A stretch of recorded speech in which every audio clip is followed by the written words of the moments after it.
నమస్కారం Zee TV news కి స్వాగతం. ప్రతిక్షణం ప్రజాహితం. కూకట్పల్లి నియోజకవర్గ కాంగ్రెస్ పార్టీ ఇన్ఛార్జ్ బండి రమేష్ ఓళ్లుబోయినపల్లిలోని వివిధ ప్రాంతాల్లో పాదయాత్ర చేసి స్థానిక ప్రజల సమస్యలను పరిశీలించి వాటిని పరిష్కరిస్తామని ప్రజలకు హామీ ఇచ్చారు.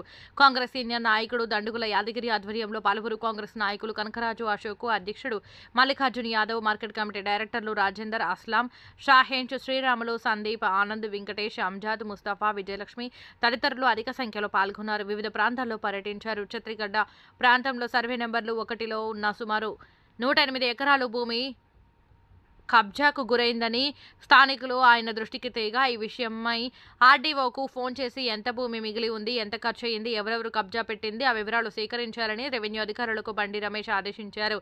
అదేవిధంగా అంజయ్య నగర్లో శ్మశాన వాటిక దోబిగాతో పాటు ముస్లింస్ కమ్యూనిటీ హాల్ నిర్మించడంతో పాటు దేవాలయంలో ఉన్న సమస్యలు తదితరమైనవి నిష్కృతంగా తాను పర్యటించగా బండి రమేష్కు ఈ విషయాలు స్థానికులు విజ్ఞప్తి చేశారు. వీటన్నిటికీ వెంటనే సంబంధిత అధికారులతో మాట్లాడి వెంటనే పనులు అమలు జరిగేలా చూస్తానని ఆమె హామీ ఇచ్చారు. సీఎం రేవంత్ రెడ్డి సహకారంతో సమస్యలు పరిష్కరిస్తామని బీఆర్ఎస్ నాయకులు కబ్జాలకు పాల్పడి అవినీతికి పాల్పడి ప్రజా సంక్షేమాలను విస్మరిస్తూ కాంగ్రెస్ పార్టీని బదనం చేస్తున్నారని ముందు ఆయన వివరించారు.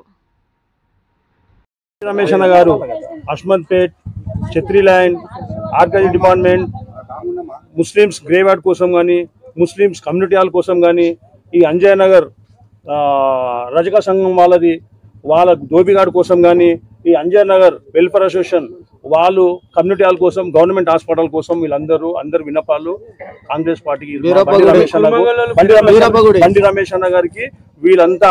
ఇంకోటి అంజయ్య నగర్ గుల్ల కుర్మ సంఘం బీరప్ప గుడి కోసం కూడా అందరూ కూడా రమేష్ అన్నకు విన్నపాలు ఇవ్వడం జరుగుతుంది. ఆల్రెడీ మేము పాదయాత్ర పొద్దు నుంచి తిరుగుతూనే ఉన్నాం.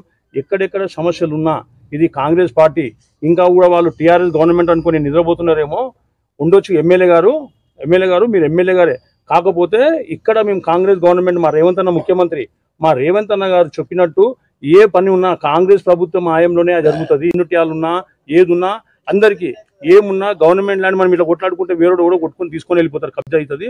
రమేష్ అన్న పెద్ద మనుషుడు, అన్నకు మనం చెప్దాం, అందరికీ న్యాయం చేస్తాడు. గంట కొట్టి చెప్తాం.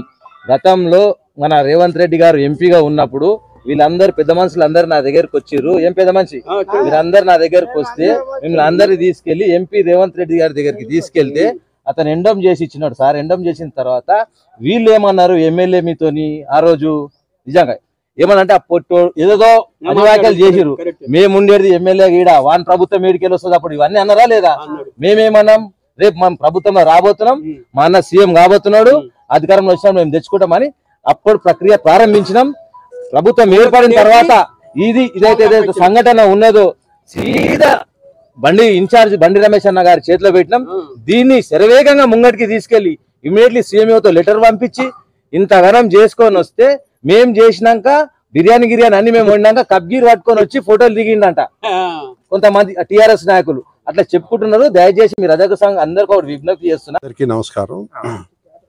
ఈరోజు కూకట్పల్లి నియోజకవర్గం మన బోయినపల్లి డివిజన్లో మా లోకల్ నాయకుల ఆహ్వానం మేరకు నేను ఇక్కడ రావటం జరిగింది. ఇక్కడ ఉన్న అనేక సమస్యల్ని వాళ్ళు మేము అడ్రస్ చేయడం జరిగింది.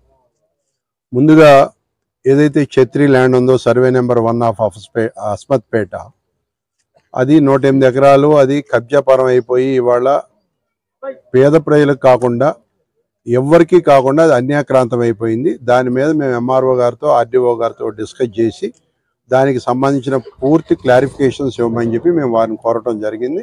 అవి వచ్చినాక దాని మీద ఏం యాక్షన్ తీసుకోవాలి, అది ఎలా కబ్జా అయింది ఏంటనే దాని మీద పూర్తిగా దాన్ని స్టడీ చేసి ఒక నిర్ణయం చేస్తామని చెప్పి ఈ సందర్భంగా తెలియజేస్తా ఉన్నాం. అలాగే రెండవది, ఇందాక మేము వస్తా అక్కడ మన ఏదైతే శ్మశాన బందలగడ్డలు మనం చూడటం జరిగింది. అక్కడ పాత రోజుల్లో ఉన్న ప్రభుత్వం కొన్ని రూములు కట్టారు, వాటికి కనీసం డోర్లు లేవు, ఫ్లోరింగ్ లేదు, బోర్ వెళ్ళేస్తే పంపు లేదు, ఎందుకు నిరుపయోగంగా పడి ఉన్నాయి. కాబట్టి అక్కడ ఎస్సీ గారితో మాట్లాడి ఇమీడియట్గా వాటికి సంబంధించిన ఏమేమి అవసరాలు ఉన్నాయో అన్ని ఇమీడియట్గా వాటన్నిటిని ఏర్పాటు చేయమని చెప్పి వారికి సూచనలు సలహాలు ఇవ్వటం జరిగింది.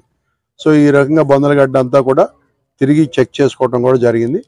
ఇప్పుడు ఇక్కడ ఉన్న అంజయ్య నగర్లోకి వచ్చి మేము ఏదైతే ఈ దోబిఘాట్ ఉందో ఈ కాంపౌండ్ వాళ్ళు మేము వచ్చినాక దీనికి శాంక్షన్ చేసి కాంపౌండ్ వాల్ ముందు జాగా కబ్జా అయిపోకుండా ముందు కాంపౌండ్ వాల్ నిర్మించండి, కాంపౌండ్ వాల్ అయినాక వారు ఏమేమి అడుగుతున్నారో అక్కడ ఉన్న బస్తీ ప్రజలందరూ కోరిక మేరకు ఆ జాగాని ఎట్లా యూటిలైజ్ చేసుకోవాలి, ధోబీ ఘాట్ కట్టాలా లేకపోతే కమ్యూనిటీ హాల్ అడుగుతున్నారు, ఇంకేమేమి చేయాలనేది చూసి అక్కడ ఉన్న పరిస్థితులను బట్టి చేద్దామని చెప్పి వారు ఎస్సీ గారికి చెప్పడం జరిగింది. జోనల్ కమిషనర్ గారు కూడా ఇమీడియట్గా స్పందించి దీనికి అమౌంట్ శాంక్షన్ చేసి ఇంకో compound wall work already start చేశారు. కాంపౌండ్ వాల్ వర్క్ నడుస్తోంది.